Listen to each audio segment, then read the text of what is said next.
لمن الملک اليوم، آج بادشاہت کس کے لیے؟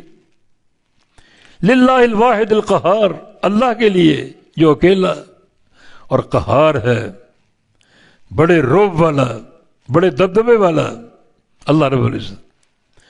حدیث میں آتا ہے جب اللہ تعالیٰ آئے گا حساب و کتاب کے لیے قیامت کے دن، آسمان اور زمین اور ساری مخلوقات اس کی انگلیوں پر ہوگی،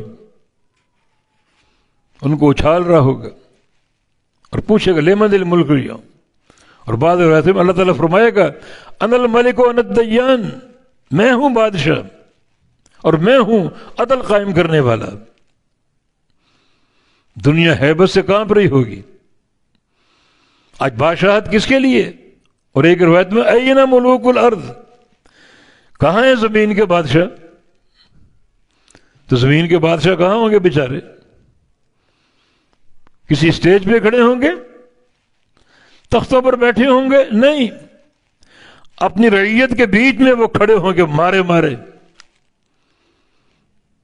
جن پر دنیا میں حکومتیں کرتے تھے انہیں کے بیچ میں کھڑے ہوں گے ذلت و رسوائی کے ساتھ، الا یہ کہ ایسا بادشاہ جو عدل قائم کرنے والا، جو عدل قائم کرنے والا ہوگا اس کو اللہ تعالیٰ اپنے عرش کے سائے کے نیچے کرسی پر بٹھائے گا۔